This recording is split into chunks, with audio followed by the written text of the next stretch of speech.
Bonjour, je vous partage ma réflexion du texte de Jean, chapitre 16, versets 29 à 33. D'abord, dans ce texte biblique, les disciples pensent enfin avoir tout compris de Jésus. Il affirme avec assurance, « Maintenant, nous croyons. » Pourtant, Jésus connaît déjà leur fragilité. Il annonce qu'au moment de l'épreuve, ils seront dispersés et prendront peur. Cette parole rejoint profondément notre époque. Nous aussi, nous croyons parfois être forts dans la foi. Mais devant les crises, les épreuves familiales, les guerres, les divisions ou les inquiétudes du monde moderne, notre cœur vacille facilement. Jésus ne condamne pas cette faiblesse humaine. Il la traverse avec nous. Le Christ révèle ensuite un mystère immense. Même abandonné par les hommes, il n'est jamais seul, car le Père est avec lui. Voilà une lumière pour aujourd'hui. Beaucoup de personnes vivent l'isolement, l'anxiété, le rejet ou le découragement intérieur. Pourtant, l'Évangile rappelle que Dieu ne quitte jamais celui qui souffre, même lorsque tout semble silencieux. La présence du Père demeure. La foi chrétienne n'est pas l'absence de douleur, mais la certitude d'une présence fidèle au cœur même de la nuit. Jésus ne cache pas la réalité du combat humain. Dans le monde, vous avez à souffrir. Cette phrase est d'une étonnante actualité. Notre monde connaît les tensions sociales, les dépendances, la violence, les pertes de repères spirituels et la fatigue intérieure. Beaucoup cherchent la paix dans la consommation, les réseaux ou les distractions, mais restent profondément assoiffés de sens. Jésus, lui, ne propose pas une paix superficielle. Il offre une paix intérieure qui naît de la confiance en Dieu et qui demeure même au milieu des tempêtes. Puis vient cette parole puissante. « Courage, moi je suis vainqueur du monde. » Le Christ a vaincu non par la domination, mais par l'amour, le pardon et la résurrection. Il a vaincu la haine par la miséricorde, la mort par la vie et les ténèbres par la lumière. Aujourd'hui encore, cette victoire continue lorsque quelqu'un choisit la vérité au lieu du mensonge, l'espérance au lieu du désespoir, ou la compassion au lieu de l'indifférence. Chaque acte d'amour devient un signe concret que le Christ est vivant au milieu du monde. Enfin, l'appel de saint Paul dans la lettre aux Colossiens complète magnifiquement cet évangile. Recherchez les réalités d'en haut. Cela ne signifie pas fuir la terre ou les responsabilités humaines, mais vivre avec un regard élevé, tourné vers Dieu. Dans une société souvent centrée sur les médias et le matériel, le chrétien est invité à garder son cœur orienté vers Dieu.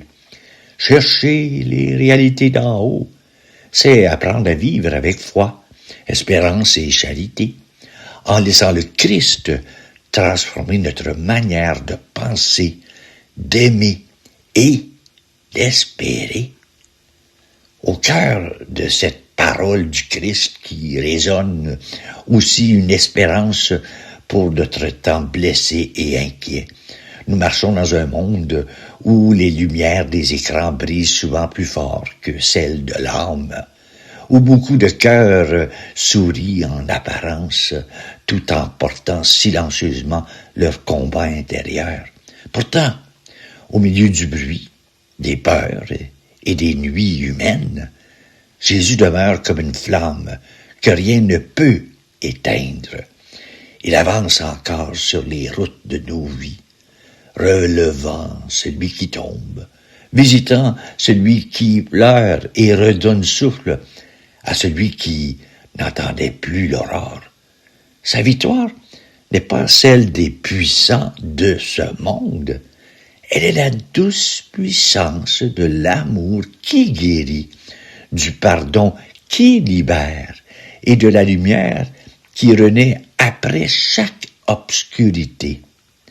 Ainsi, même lorsque la terre tremble sous nos inquiétudes, le chrétien continue d'espérer, car il sait qu'au-delà des tempêtes visibles, le Christ vivant ouvre déjà un chemin de paix éternelle dans le secret des cœurs. Et voilà ma réflexion. Je vous ai composé une prière en lien avec ce texte biblique et la voici. Seigneur Jésus, quand nos cœurs tremblent devant les épreuves du monde, viens déposer en nous ta paix vivante. Apprends-nous à ne pas fuir dans la peur, mais à marcher avec confiance sous ton regard de lumière. Seigneur Jésus, dans les nuits de solitude et de découragement, rappelle-nous que nous ne sommes jamais abandonnés. Quand tout semble silencieux autour de nous, que ta présence devienne notre force intérieure. Seigneur Jésus, toi qui as vaincu le monde par l'amour et le pardon, fais naître en nous un cœur rempli d'espérance. Donne-nous de choisir la vérité plutôt que le mensonge, la compassion plutôt que l'indifférence. Seigneur Jésus, élève nos regards vers les réalités d'en haut. Au milieu des tempêtes de ce temps, garde nos âmes tournées vers ta lumière éternelle et fais de nos vies un signe vivant de ton espérance. Amen. Que cette petite conférence demeure alors comme une lumière allumée dans votre cœur. Aucune nuit n'est éternelle lorsque Dieu marche avec nous.